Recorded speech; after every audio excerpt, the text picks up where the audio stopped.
Então, vamos lá. Capítulo 24 do livro Mecanismos da Mediunidade, né? Fala de obsessão. Só que a gente, para começar esse estudo, né, a gente precisa lembrar que o conceito de obsessão, né, dentro da doutrina espírita, ele é um conceito muito amplo, ele é muito grande, e a gente vai abordar, né, apenas uma parte dele, apesar desse livro ser um livro assim bem profundo, ter bastante conhecimento. Essa é só uma parte, porque com os estudos, a percepção que a gente tem, pelo menos que eu tive, é que os ensinamentos desse capítulo, eles estão posicionando a gente um momento antes da obsessão, né? É todo um cortejo de eventos que vai nos levar à questão obsessiva, né? Então, a gente vai trabalhar alguns conceitos ao longo da exposição, porque nós vamos perceber que ele está falando muito mais do espírito em si, e não necessariamente da relação dele com outros espíritos, ela vai ser posterior. Então, nós estamos, em algum momento, antes da obsessão, e a proposta justamente é que a gente consiga evitar isso através do que a gente vai aprender aqui hoje. Então, como é que eu fiz para tentar facilitar esse nosso estudo, né? Esses itens que eu estou mostrando aqui, na verdade, são os itens que estão dentro do capítulo, né? E eles fazem quase que uma sequência encadeada, né, para chegar no final. E entendi ali que havia uma paradinha para falar de zonas purgatoriais e uma conclusão em cima de doutrina espírita. Então, a gente vai recortar algumas passagens do texto, né, do livro, e vamos colocar aqui e vamos estudando, né, essa questão sobre obsessão. Como eu comentei, né, que é preciso que a gente entenda que esse conceito de obsessão ele é muito, muito amplo, então a gente vai trabalhar aqui a questão também no sentido de constrangimento, né? Ou seja, é aquele espírito que nos constrange, por isso que ele nos obsidia, né? Mas ele nos constrange, ele nos obriga a alguma coisa, porque nós temos com ele sintonias e semelhanças, né? Porque, na verdade, os espíritos superiores, eles também nos influenciam, né? Nossos mentores amigos também nos influenciam, mas eles nos constrangem, né? Eles nos deixam sempre livres para as nossas opções. Então, nós precisamos trazer essa ideia, né? Então, vamos seguir e começar com pensamento e obsessão, né? Ele, num primeiro momento, ele fala, né, que se você for falar de obsessão e pensamento, você vai abarcar toda a humanidade. Então, a gente sabe que essa questão, né, a obsessão talvez a patologia mais comum do mundo. O grande problema é que ela não é reconhecida e até para quem acredita já é difícil identificá-la. Então, ela ainda falta muito tempo para a gente colocar isso, vamos dizer assim, brincando, na CID-10, né? Ou seja, na CID-11 agora, para a gente colocar a influência dos espíritos, essa relação conosco. Então, seguindo esse raciocínio que ele coloca, né, disso estar envolvido com toda a questão da humanidade, ele vai desenvolver essa colocação de que, em face do pensamento que age e reage, né? Então, aí a gente tem um conceito importante, que o nosso pensamento ele influencia alguém e ele reage à influência de outro sobre nós, né? E ele coloca, né, todas as fecundações felizes ou infelizes que os espíritos arremessam de si. Então, eu posso jogar alguma coisa feliz para alguém, mas posso também receber alguma coisa de felicidade de alguém.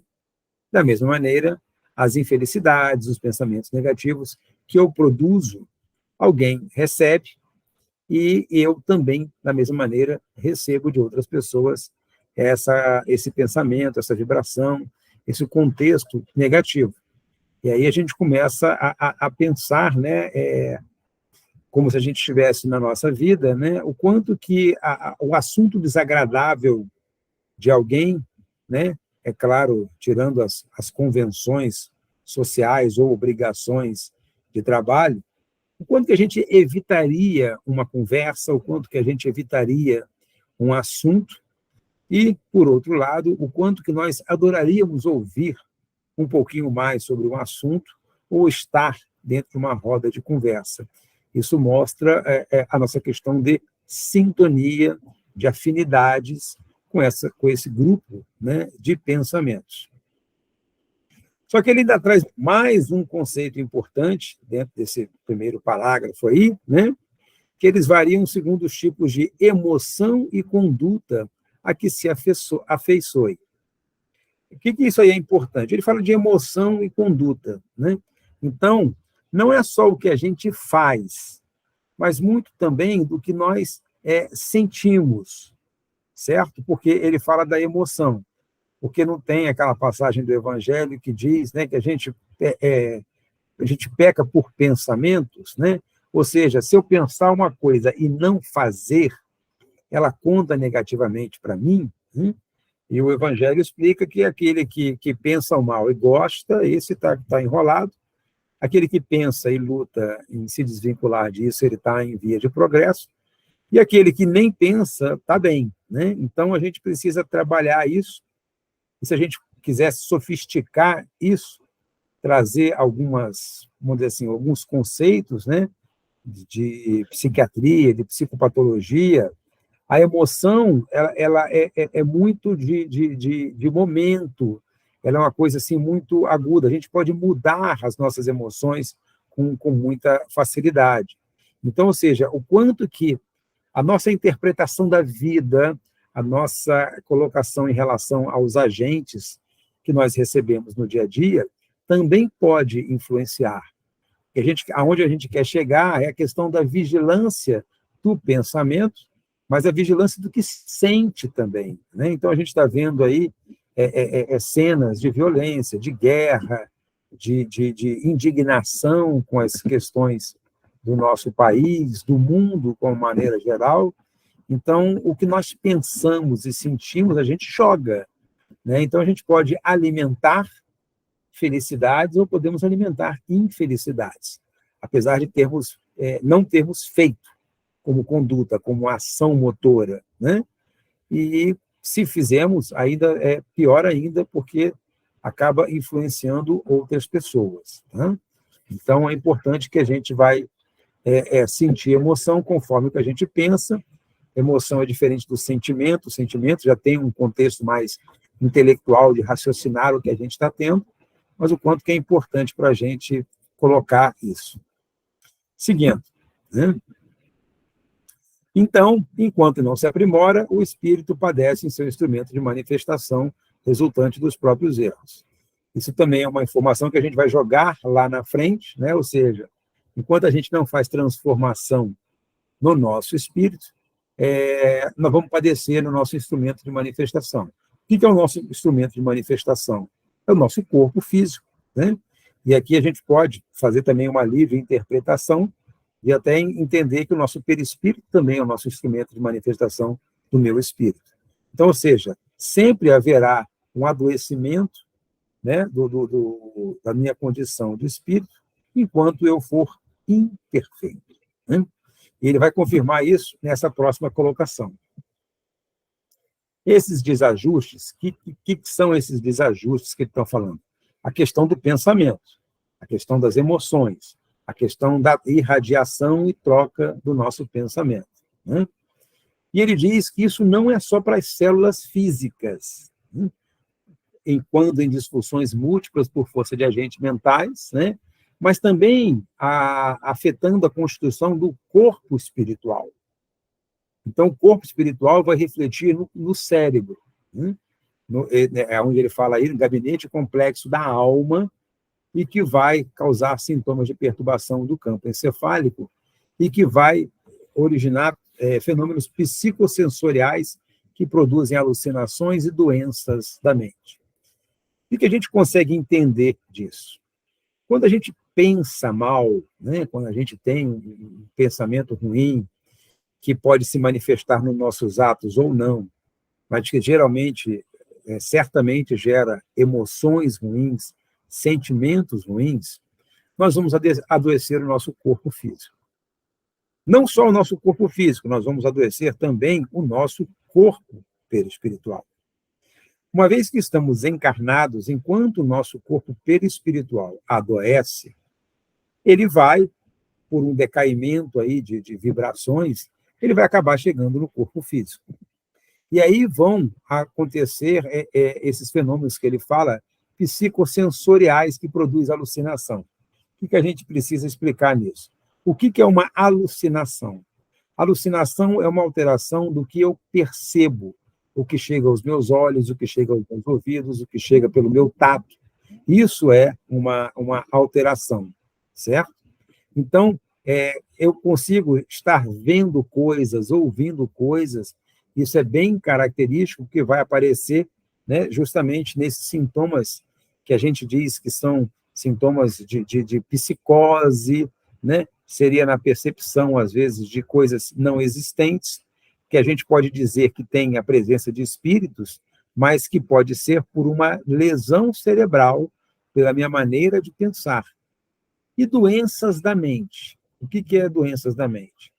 Doenças da mente, com essa definição, a gente pode trazer também o conceito de que dessas doenças que a gente chama de psicossomáticas. São doenças que as nossas emoções fazem o nosso corpo adoecer. Mas você vai buscar, você não tem um substrato orgânico. Você não vai encontrar que lesão está fazendo essa paralisia. A gente vê casos de cegueira, casos de conversão, né? Ou seja, o quanto que pensamentos, emoções vão alterar o nosso corpo físico, cuja matriz, a doença de base, não está no corpo físico, ela está no corpo espiritual. Quem é que fez esse corpo esse espiritual ou perispírito adoecer? Foi o nosso pensamento, né? O pensamento é um atributo do espírito, e como se fosse por degraus, ele vai descendo, e a gente sabe que tanto a dor física que passa pelo corpo, passa pelo perispírito, chega ao espírito trazendo para ele aprendizado, as perturbações do espírito passam para o perispírito e vão chegar ao corpo físico. Então, também, de novo, guardando esse conceito que o meu corpo espiritual está afetado pelos meus desajustes de pensamento, que fizeram o meu corpo físico adoecer, mas também o meu corpo espiritual. Ele dá uma pulada, né, dentro desse capítulo, para as perturbações morais. Então, antes estava o pensamento e a obsessão. Agora a gente vai pular para perturbações morais, que também a gente precisa entender aqui, o conceito de perturbação moral. A moral é aquilo que regula a nossa relação com as outras pessoas, a nossa conduta, né, dentro da sociedade, a conduta entre os homens. Então, moralidade diz respeito à minha postura em relação às outras pessoas, né? Então, seguindo. Enquanto lhe mantém a internação no instrumento físico, né, até certo ponto, eu coloquei entre parênteses, essa personalidade, ela consegue ocultar no esconderijo da carne os resultados das paixões. É quase que uma sequência que a gente está falando. Ou seja, o que significa isso? Uma vez encarnado, né, eu encarnado e os meus pares encarnados, quem não tem a mediunidade tão aflorada, dificilmente alguém vai conseguir perceber as perturbações do meu pensamento se eles não forem exteriorizados nas minhas condutas ou na minha fala, certo? Se eu souber, por exemplo, esconder as minhas emoções, dificilmente alguém vai conseguir perceber se eu estou em desarmonia, se eu estou em perturbação, certo? Então, é isso que ele quer dizer. Eu fico escondido, né? Eu estou no esconderijo da carne, né? Então, isso não aparece. Eu consigo ocultar. Mas a gente sabe que uma vez, né, desencarnado, né? Ou seja, eu me revelo com toda a plenitude das perfeições e imperfeições que eu possuo, certo? E ele continua. Então, a gente vive aí, né, na paisagem social, né, que a gente transita, mostrando que quantas vezes aí as pessoas, se tiverem bem vestidas, muito bem arrumadas, a gente acaba confiando nelas, né? Ou aqueles que usam de uma linguagem mais empolada para poder fazer convencer, né? E que, no fundo, mostram que são almas, né, pervertidas, inferiores, né, mas que dentro do contexto social elas passariam despercebidas, né? Ou seja, ou precisaria de uma avaliação muito maior, certo?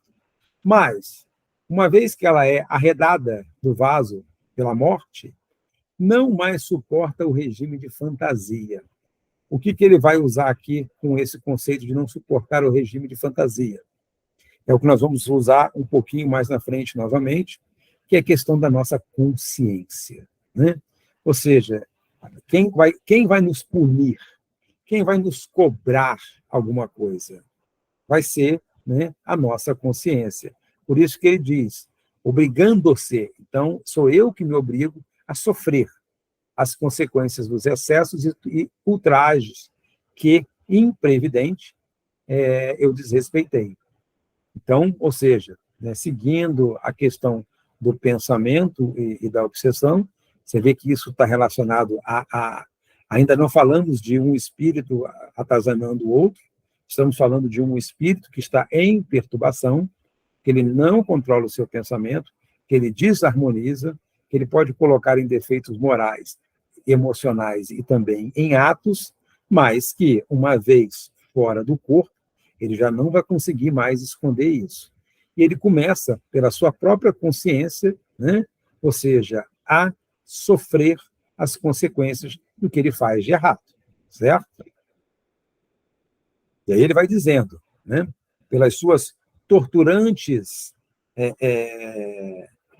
ondas de pensamento, atingindo os mecanismos de corpo espiritual, a mente cai em desarmonias e fixações. Por que ele coloca isso? Né? Eu estou tendo contato com a realidade, estou me revelando do jeito que sou, tenho contato e conhecimento do que o meu pensamento ele é perturbado, então eu crio desarmonias, mas crio também fixações. Né?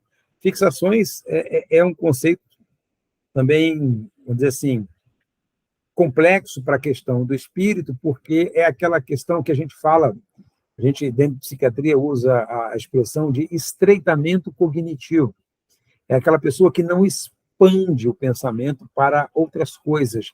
Ele não abre para possibilidades. É como se aquele espírito que vai sofrer de um arrependimento ou de um remorso, ele não consegue encontrar uma outra oportunidade.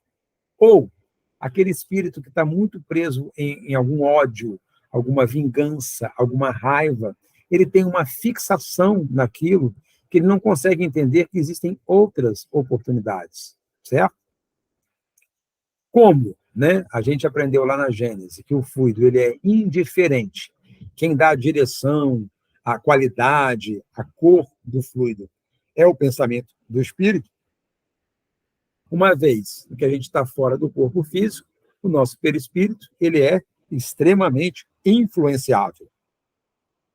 Então, a gente vai jogar no nosso perispírito todas as desarmonias que nós possuímos. E aí vai aparecer aquela questão de vários espíritos que aparecem deformados, né? Que a gente tem vários relatos na obra de André Luiz, principalmente aquela questão do Antônio Olímpio, que é resgatado, né? com a cabeça deformada, né?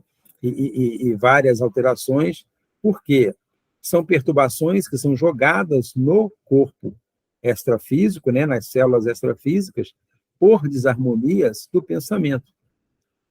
E aí vem uma questão que é mais complicada ainda, que vai consolidar, aquilo vai ficar marcado no corpo perispiritual, e que as inibições que em futura existência dominar-lhe-ão temporariamente a personalidade, sob a forma de fatores mórbidos, condicionando as disfunções de certos recursos do cérebro físico por tempo indeterminado. Ou seja, nesse momento aqui, eu comecei com o meu pensamento desarmonizado, errado, emoções ruins, cultivadas, às vezes não realizadas, né?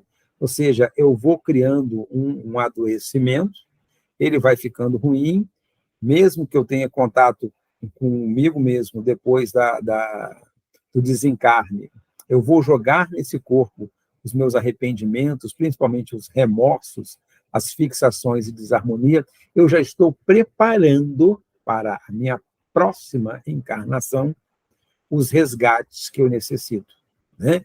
Então, é bem interessante esse conceito, eu acho muito bonito, porque, né, mediante aquela frase de Chico, que a gente não pode mudar o passado, mas a gente pode fazer um futuro, a gente vê muito isso. A doutrina espírita ela é muito positiva no sentido, olha só, daqui para frente você tem que fazer diferente, certo?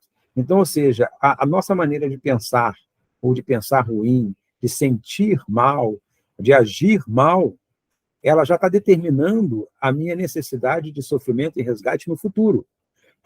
Então, a grande sacada de que eu estou construindo agora a minha felicidade do futuro. Qual o futuro? O futuro na próxima encarnação? Sim, certamente. Mas o futuro ainda nessa encarnação, por organização das minhas escolhas, da minha maneira de pensar, como que eu interpreto os reveses que a vida me joga, como que eu interpreto os reveses que a vida me traz, né? Ou seja, eu vou blasfemar, eu vou invejar, eu vou me vingar, detestar, tudo isso está caindo nessa cota, porque são perturbações morais, são perturbações que me colocam em relação ao meu semelhante e na vida, ok? Aí, é como se ele fizesse uma digressão, ele desse uma paradinha para a gente falar um pouquinho das zonas umbralinas, né? Lembrando aí a cena de André Luiz, né, do filme André Luiz, muito interessante, né? A gente imagina que deva ser até atenuada perto da realidade. Mas ele coloca aí, né, que, entendendo aí que os delinquentes, né, deitam de si, eles jogam oscilações de terrível caráter, né? Vai condensando recordações malignas que ele tem guardado, né? Então, a gente vai entender que a existência das zonas purgatoriais ou infernais, como região em que se complementam as temporárias criações de remorso, associando arrependimento e amargura, desespero e rebelião. O que a gente começa a entender? Vamos, de novo, buscar as questões lá de afinidades e sintonias, do mal pensar, do mal sentir, do mal agir, né? Ou seja, quando a gente desencarna, isso gera para mim um peso específico, uma característica, né? Eu brinco lá nos nossos estudos lá do Caridade e União, aqui em Três Rios, né? Eu brinco dizendo que a gente imagina que vai, quando desencarnar, vai para aquele céu de nuvens, né? Com aquele portão de ferro, com São Pedro lá esperando, só que a gente vai estar tão pesado no nosso corpo espiritual que a gente vai varar aquela nuvem e vai cair, né?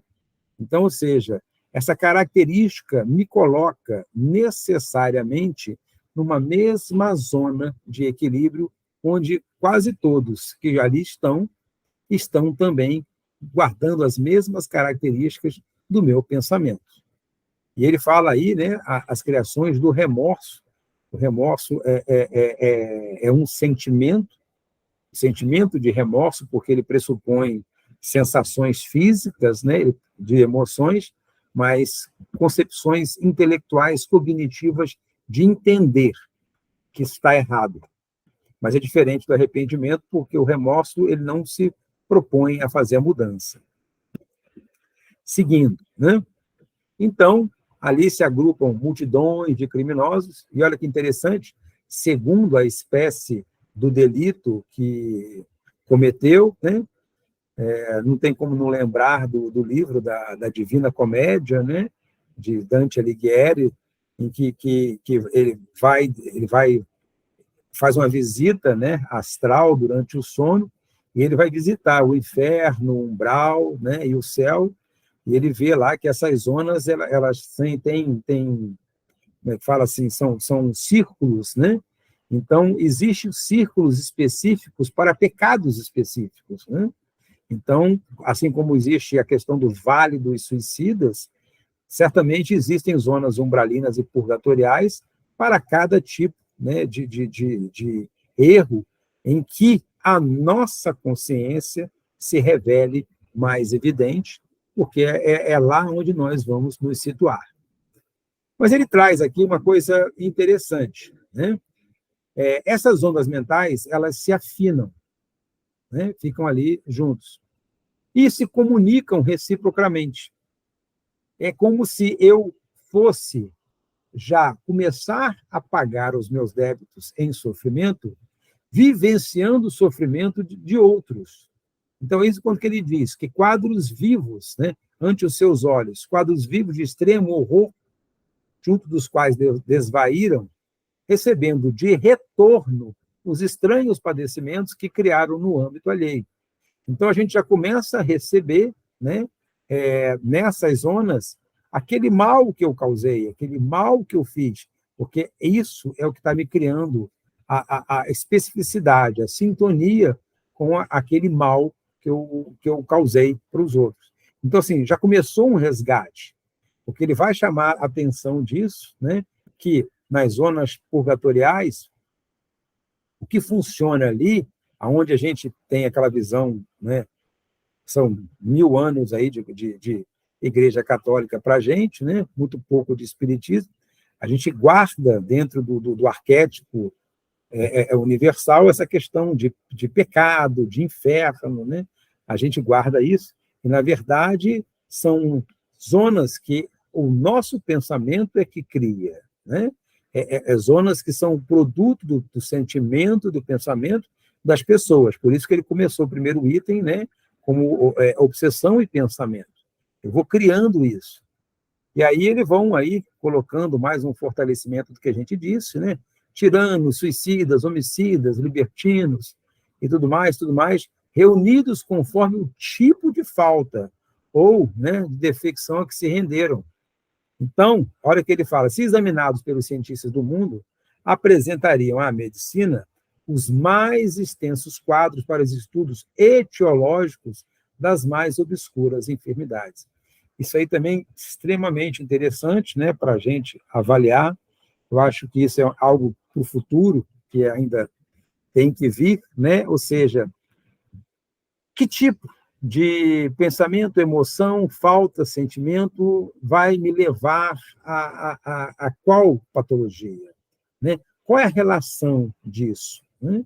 É claro que vai ter que entrar os fatores dirimentes, né? O que me alivia, o que me agrava, para me saber, né? Ou seja, muitas das enfermidades que a gente ainda não consegue explicar, a gente vai colocar isso, claro, na conta da questão genética e tudo mais, mas que elas trazem de faltas cometidas em relação ao nosso próximo, por isso que é moral, fruto de uma desarmonia do nosso pensamento.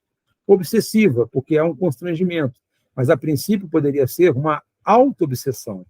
Eu criando para mim constrangimentos para a minha existência, dificultando a minha própria caminhada pela minha maneira de pensar ainda muito primitiva, sem essa expansão espiritual. Né?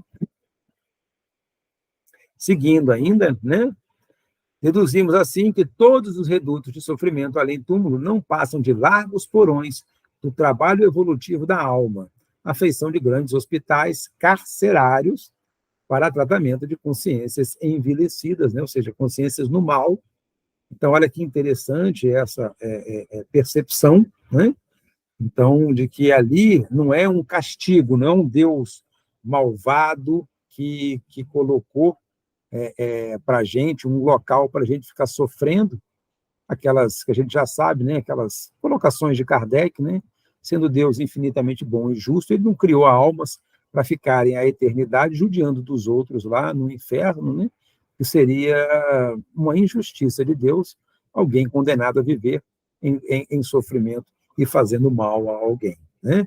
Ou seja, até mesmo esses habitantes das zonas infernais deveriam ter a chance de progredir e ser diferente. Então, isso fica interessante, como eu falei, parece que só para falar, para explicar essas zonas purgatoriais. E aí mudamos, né? Vamos falar agora da questão da reencarnação. Né? Tive a cara de surpresa aí do indivíduo ali, o de bigode na prancheta, escolhendo para ele um corpo para ele encarnar, né? E é claro que depende muito da ficha dele ali, que deve estar naquela prancheta, anotados todos os pensamentos dele, todas as atitudes, condutas e emoções, e vai sobrar aí um corpo um pouquinho prejudicado, né? Mas seguindo, agora voltando de novo o raciocínio. Dos abismos expiatórios volvem à reencarnação quantos se mostram inclinados à recuperação dos valores morais em si mesmos, né? Então, a gente teria que avaliar isso também com muito critério, muita calma, para dizer assim, o que é inclinados à recuperação dos valores morais, né? O que é? Eu estou plenamente consciente, eu tenho consciência do que eu vou enfrentar, eu já sou capaz de pedir pelas minhas provações, né?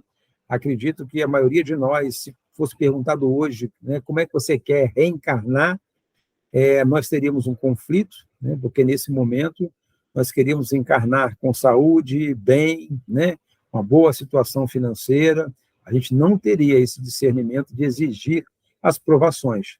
Talvez, né, dando de cara com nós mesmos, como falou lá atrás, né, descoberto das limitações do meu corpo físico, eu possa escolher melhor.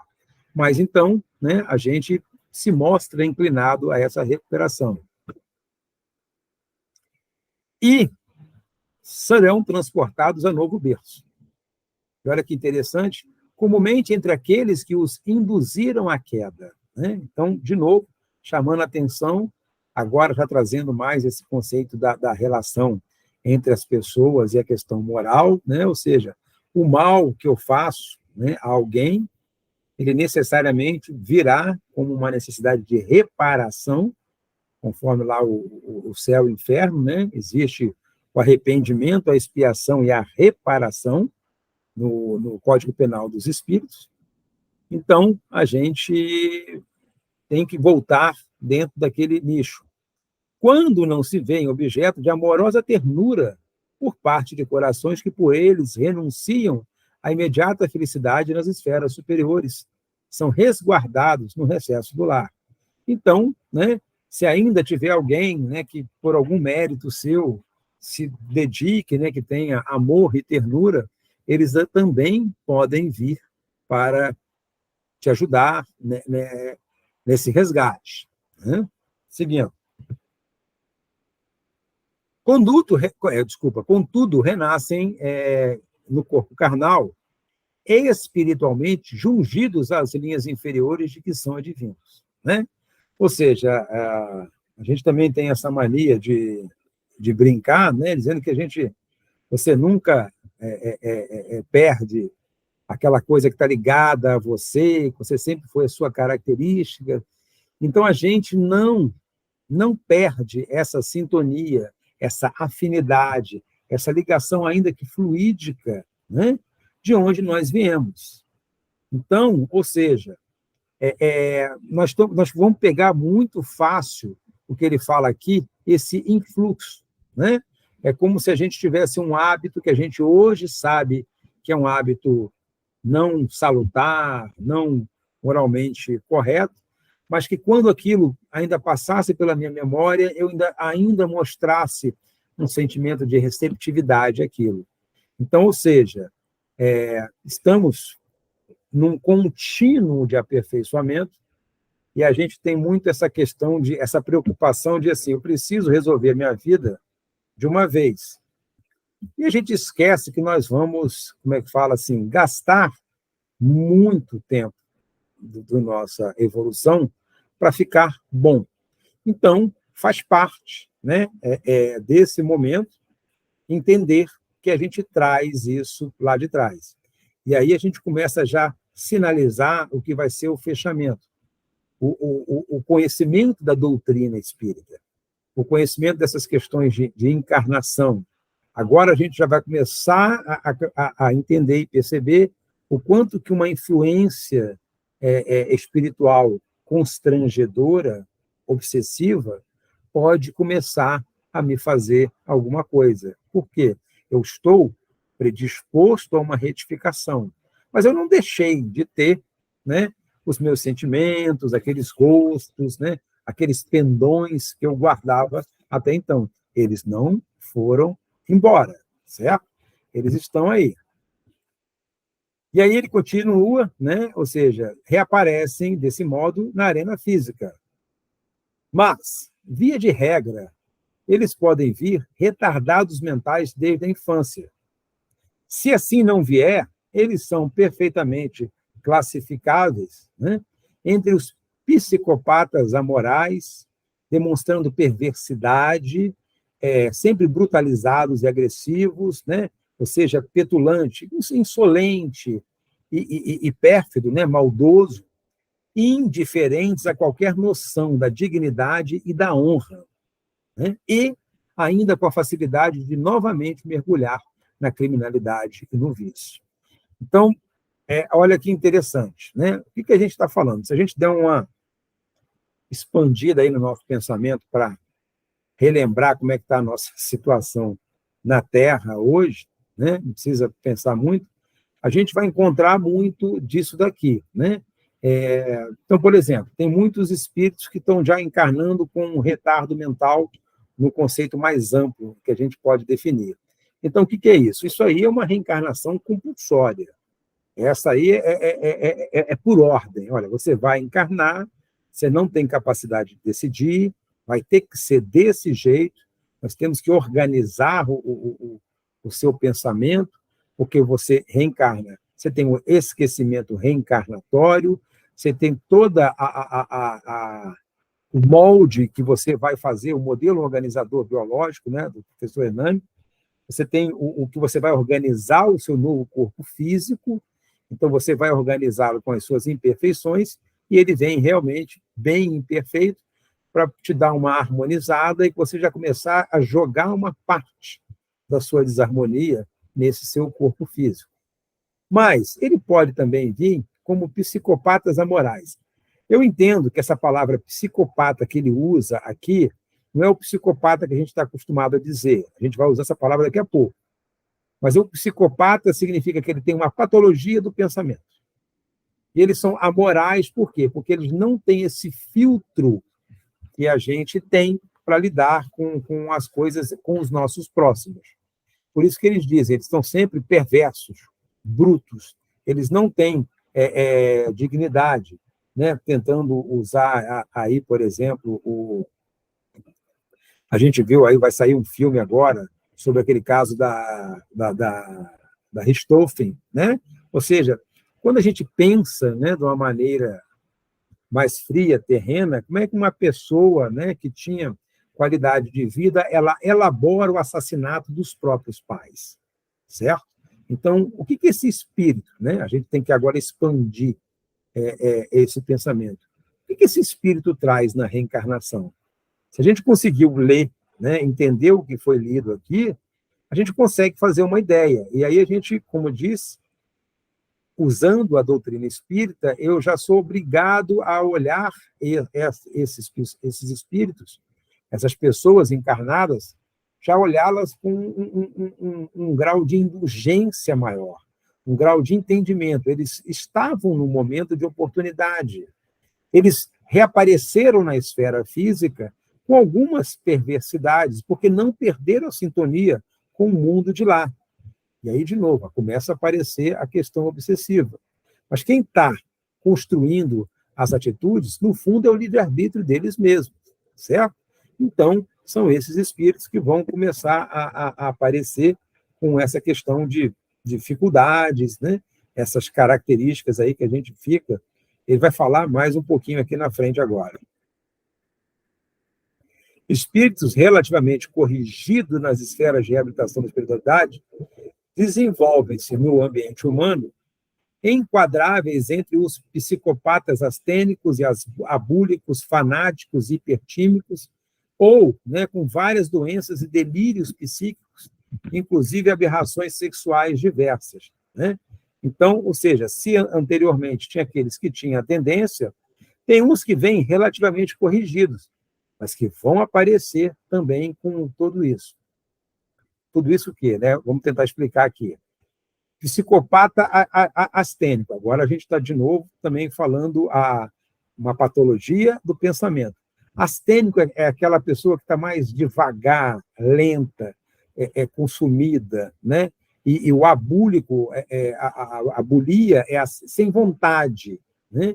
Então, eles vão aparecer de maneira com depressões graves, doenças mais diminuição de tônus vital, mas também você tem os fanáticos, os exagerados, hipertímico, né? A timia diz respeito ao humor da pessoa.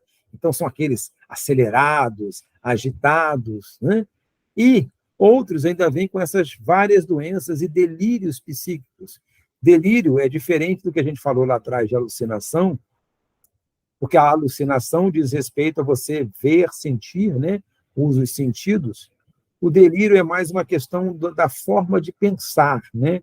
É você acreditar que uma coisa é possível quando ela é impossível, é você acreditar em coisas que são impossíveis, delirantes, exageradas, né? E ele fala, inclusive, com aberrações sexuais. Vamos dar, por exemplo, né? A gente tem visto muito aí essas pessoas que estão sendo presas em ônibus, que ficam mostrando os órgãos genitais para as outras pessoas. E a gente faz a mesma pergunta: o que passa na cabeça dessas pessoas, né? Ou seja, elas têm um pensamento delirante, elas acham que aquilo ali será sedutor, né? Quando, na verdade, dentro de um conceito social, aquilo ali é assustador, aquilo ali é aberrante, aquilo é doentio. Mas na cabeça deles passa por isso. Então, é um erro de pensamento que ele traz do passado. Eu lembrei, né, estudando isso também, inclusive aberrações sexuais diversas. Também ficou recente, bem famoso aí na Netflix, né? A história daquele canibal, o Jeffrey Dahmer, né? Ou seja, o que aquele rapaz tinha? Aquele rapaz tinha uma coisa que é dos impulsos, que a gente chama que é necrofilia. É o paciente que é a pessoa que sente prazer com cadáveres, com corpos, com mortos, né? Ou seja, de onde que essas pessoas trazem esse pensamento, esse gosto? Como é que funciona isso? Esse capítulo está mostrando para a gente, né? Ou seja, pensamentos que lá atrás, em uma ou duas ou três existências anteriores, ele cultivou, aquilo cristaliza, aquilo desarmoniza, ele vai para o mundo espiritual em sofrimento, deve ficar lá resgatando, junto com todos os outros que pensavam igual. Em algum momento eles se predispõem a voltar, porque eles têm que passar por sofrimentos, porque é preciso a expiação e a reparação, mas não deixam de trazer com eles, né, a sementinha da sintonia que realizavam estando nessa situação. Eles estão em progresso. De novo, como é importante a doutrina espírita, mostrando para a gente quem são esses enfermos, né, nessa conduta, né? Ou seja, o quanto que mudaria a nossa forma de abordar o tratamento ou a correção dessas pessoas se nós tivéssemos em entendimento a lei de encarnação, né? Esse conhecimento. Mas é algo que a gente está aí preparando para o futuro. Ok? Então, vamos dar uma mudada de item, indo para obsessão e mediunidade.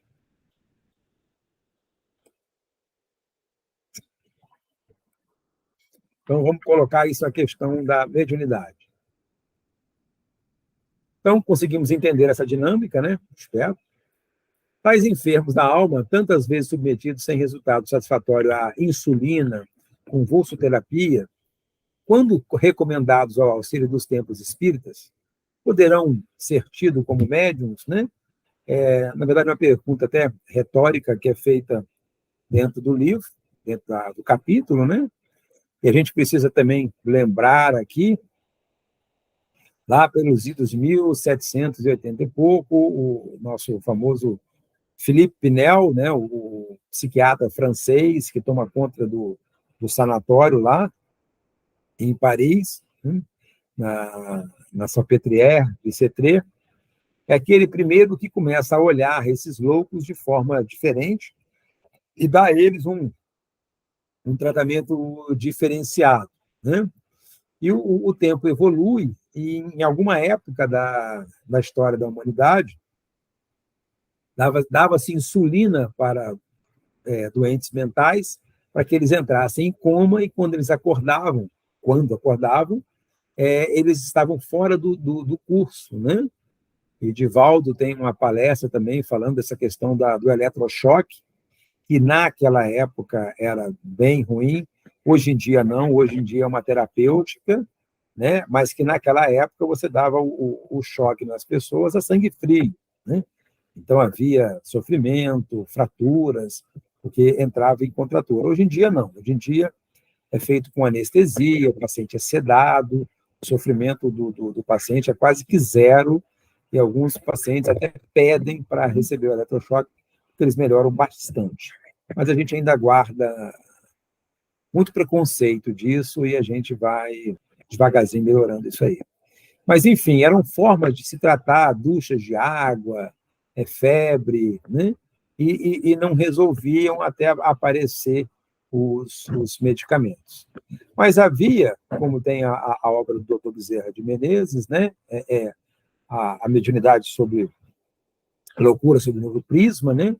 Onde você tem loucuras com substrato orgânico e loucuras sem substrato orgânico. Então, ou seja, tem muito desses pacientes que têm alterações, né, no seu comportamento e que você não encontra ainda lá a causa orgânica. Então, são esses pacientes, né, que se perdem nos meios médicos por tratamentos inadequados, ou por não valorização do diagnóstico, ou por não terem essa percepção mais espiritualizada do adoecimento desse paciente. São esses pacientes que se perdem nas medicações controladas, psicotrópicas, né, os famosos tarjas pretas. São esses pacientes que acabam, né, sendo levados, porque se nada deu certo, leva ele para benzer, leva ele para rezar, leva ele para algum lugar, né? E é aí que começa a coisa a abrir o caminho, né? Então, esses pacientes podem chegar na casa espírita, e como falou lá atrás, eles podem chegar trazendo as alucinações, vendo coisas, ouvindo vozes, ou podem trazer os seus delírios, achando que foi, né? Quando faz essas coisas, sempre é de grandeza, né? Sempre que foi um rei do Egito, a rainha do Egito, que foi príncipe, trazendo essas lembranças confusas de outras vidas, né? E a gente pode tirar isso como mediunidade, né? Então, a gente tem que tomar cuidado, porque a gente pode estar trazendo para dentro do trabalho mediúnico espíritos que precisam ser educados e não participarem de fenômenos, né? Eles precisam de educação mediúnica e não de desenvolvimento. A gente precisa ter cuidado com isso. Vou passar mais um para a gente ver o raciocínio. Sem dúvida, eles são médiuns doentes, afinizados com os fulcros de sentimento desequilibrado, de onde ressurgiram para novo aprendizado entre os homens, né? Então, é isso que a gente está falando. A gente precisa não colocá-los na categoria de médiuns, mas sim médiuns em sofrimento, médiuns em perturbação, onde eles precisam de uma educação. De novo, a gente já está antecipando o último item do capítulo, que é a doutrina espírita, o quanto que isso é importante na prevenção da gênese do processo obsessivo, certo? Então, para concluir, né, que ele vai desenvolvendo isso, é preciso o quê? Opor a intervenção moral necessária. Porque, olha só, eles são intérpretes de forças degradadas. Agora nós estamos começando a falar de influência dos espíritos. Ele tem um link lá atrás, ele tem uma ligação com o passado. Ele traz para essa vida alguma desarmonia que não foi resolvida. Ele vem trazendo isso. Mas é preciso uma intervenção moral. Ou seja, eu preciso dar a ele uma maneira de ter emoções saudáveis e ter condutas saudáveis. Ele não vai conseguir ter pensamentos novos se ele não aprender novas coisas. Então, eu preciso apresentar para ele novos conhecimentos, novas condutas, exemplos e tudo mais, né? Porque eles trazem consigo sequelas ocultas da internação na província purgatorial, que, né, aparecem pelo berço e vão exteriorizar rondas mentais viciadas que lhes alentam as disfunções dos implementos físicos. Alentar é aumentar, é incentivar, certo? Então, o que você tem que fazer? Você tem que opor isso, não tem que deixar. Por isso, aí a gente cairia naquela questão, né, da infância, do livro dos espíritos.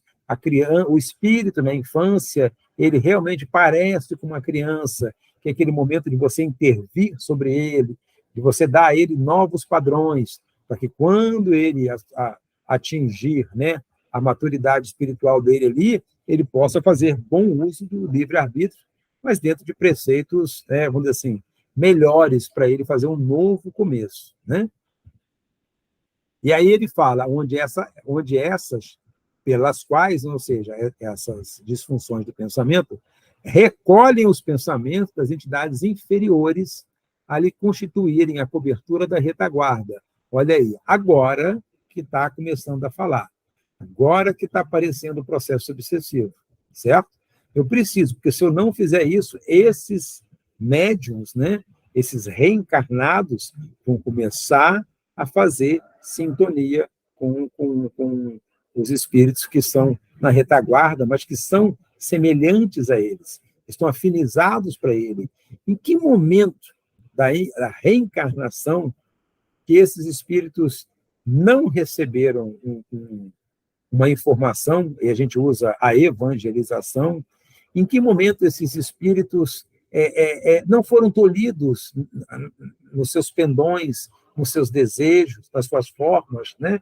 Ou seja, o quanto que ali faltou, e a gente precisa intervir, porque eles vão fazer sintonia com o lado de lá, certo?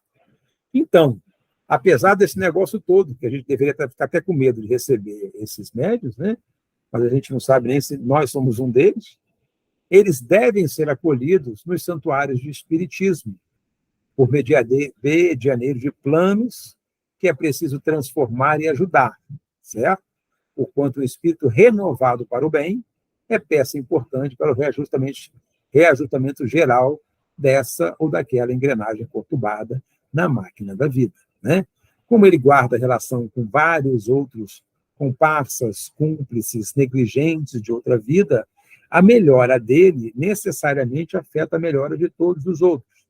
É um princípio que a gente usa lá na desobsessão, né? Você quer se livrar das suas obsessões, você não pode melhorar sozinho, você tem que melhorar com todos aqueles que você conjuntamente esteve envolvido até então. Então, eles devem ser acolhidos para, né, fazer o quê? A educação mediúnica, a educação espiritual, entendendo que a educação é você mudar comportamento. Uma pessoa educada é uma pessoa que muda o seu comportamento e é educada para o bem, e é isso que a gente vai fazer. E aí é nesse momento que a gente dá o pulo, né, para a última questão do capítulo, né, o último subtítulo, que é a questão da doutrina espírita.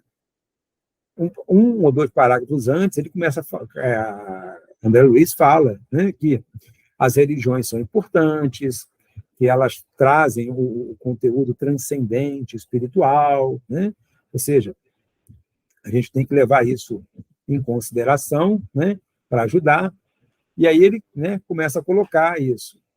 Qualquer atividade religiosa exprime socorro celeste aos desajustes morais, certo? Então, isso é importante, de maneira geral, a atividade religiosa. E a gente trazendo o conceito de reencarnação, né, ou, mais precisamente, o conceito da pluralidade das existências, né, que são, vamos dizer assim, as duas grandes características da nossa doutrina, que não dá para a gente pensar nada na vida sem levar em consideração a pluralidade das existências e a influência dos espíritos. Isso é um apanágio da nossa doutrina, que a gente coloca isso para aplicar em todos os problemas e dificuldades que a gente tem que lidar na vida e com os encarnados. Então, a gente sabe que quem está hoje nessa desarmonia, nessa dificuldade, é porque, né? Ou seja, ele traz raízes e brechas de comunhão com o pretérito de sombra, por meio dos quais são suscetíveis de sofrer os mais estranhos processos de obsessão oculta. E aí a gente começa agora, né, a fazer o grande fechamento, o grande finale da colocação dele, que é justamente essa, o qual você é obsidiado? Sim. Por quê? Porque você tem imperfeições. Você guarda uma brecha do seu pretérito. Você pode até não ser do jeito intenso como que ele falou, certo? Mas você tem. Então, o que a gente precisa? Reconhecer, identificar, mudar pensamento, mudar emoção, mudar conduta, educação mediúnica, educação espírita, mudar o nosso pensamento para a gente não sofrer esse processo de obsessão oculta. Então, ele continua dizendo, elas vão se reavivar constante nos diversos períodos etários que correspondem ao tempo de formação dos débitos kármicos. Ou seja, já tem criancinha que já nasce obsidiada. Tem gente que só começa a perceber que é obsidiado depois de adulto. Então, depende do que fez, do que vai acontecer, mas elas vão aparecer, certo? Então, isso tem que acontecer. Então, aí ele vai fazendo aí, ó, é justo, né? Encarecer a oportunidade e excelência do amparo moral da doutrina espírita como recurso mais sólido na assistência das vítimas do desequilíbrio espiritual de qualquer matiz. Qualquer. Então, seja o seu matiz grosso ou leve, né?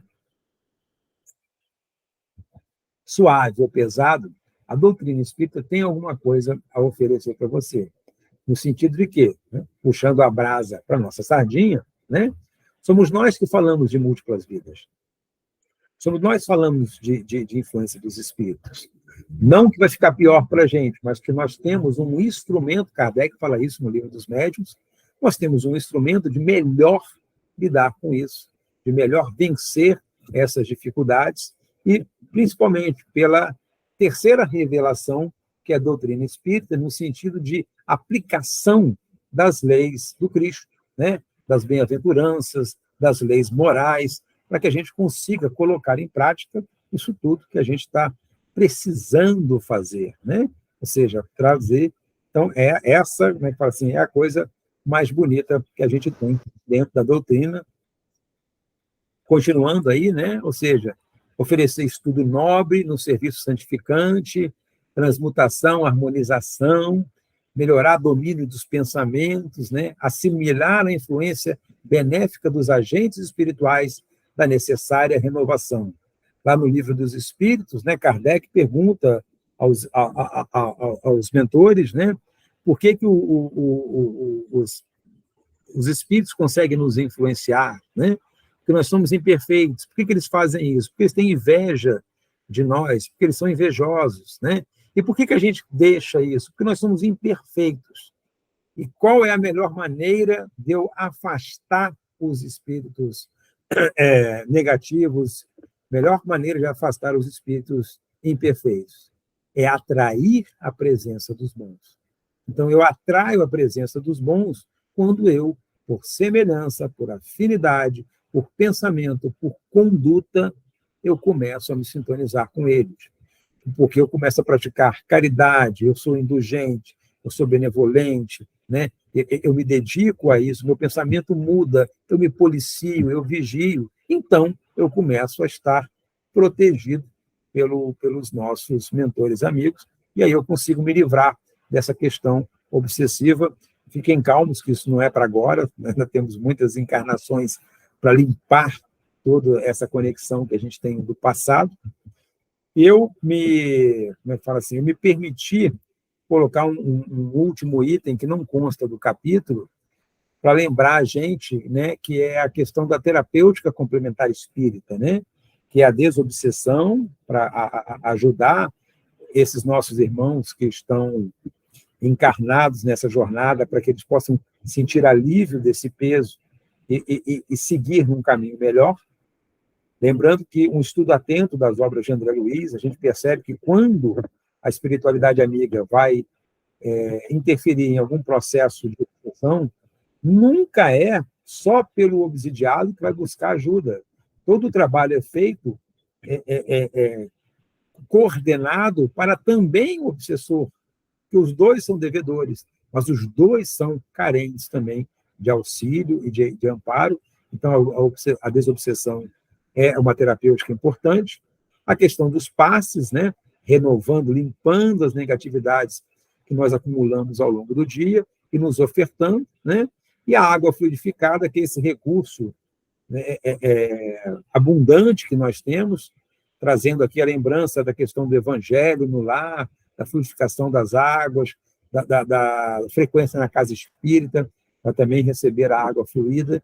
Então, acho que isso também faz parte desse processo preventivo e, como é que fala assim, curador da questão da obsessão, né?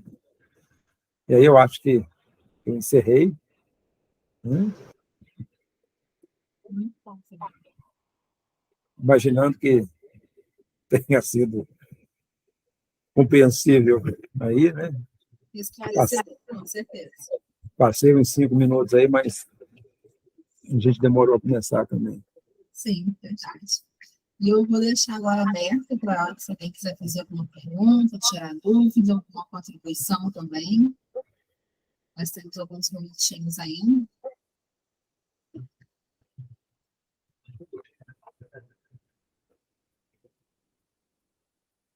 Acho que tá. Bárbara. Boa noite, tudo bem? Oi, Bárbara. Boa noite. Não. Que bom que eu consegui entrar, né? Que o nenenzinho ainda está aqui. Vamos lá.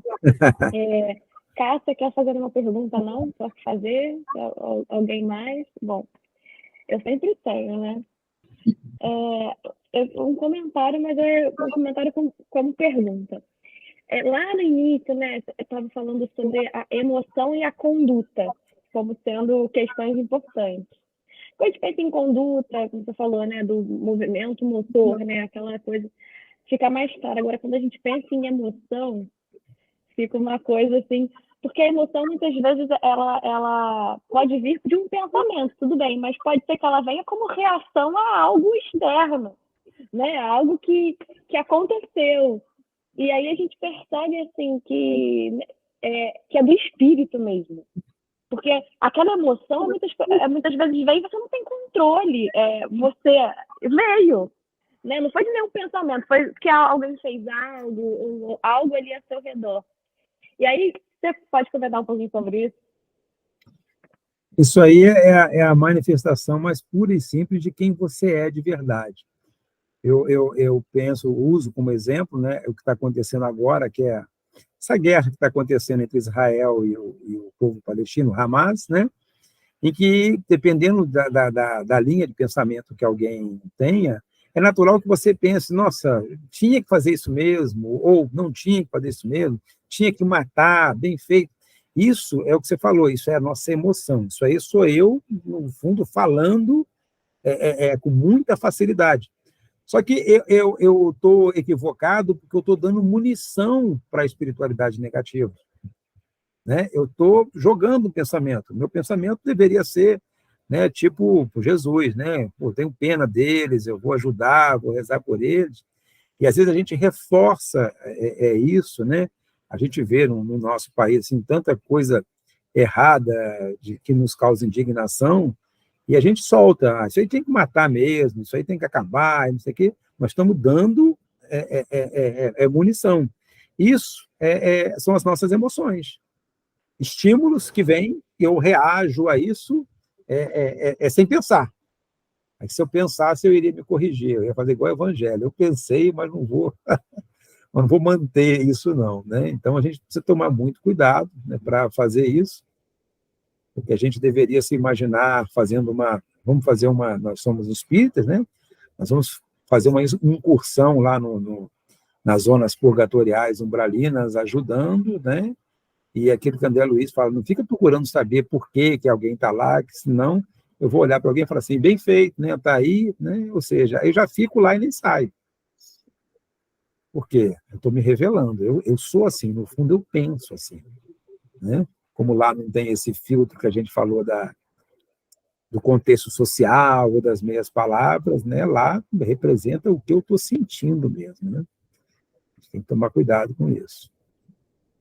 A gente tem aqui nos comentários a Rita de Cássia agradecendo pelo estudo, e o Jorge Otávio também fazendo um comentário, muito bom, Fernando. Não podemos deixar de dizer que nesse processo não tem algoz nem vítima. Isso aí, todo mundo enrolado. Mais alguém gostaria de fazer mais alguma pergunta, algum comentário?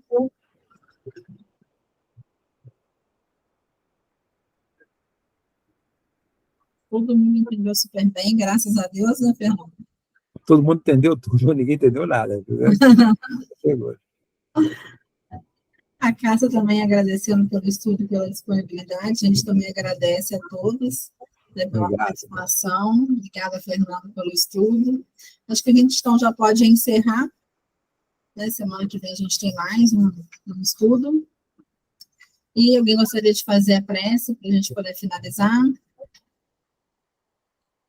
Vou fazer a prece, então, para a gente poder encerrar o estudo da noite, agradecendo a Jesus por essa oportunidade, pelo esclarecimento, pelo conhecimento, que a gente possa vigiar, que a gente possa avaliar nossa conduta e nosso pensamento, para que a gente possa permanecer e se manter no caminho correto, no caminho de Deus.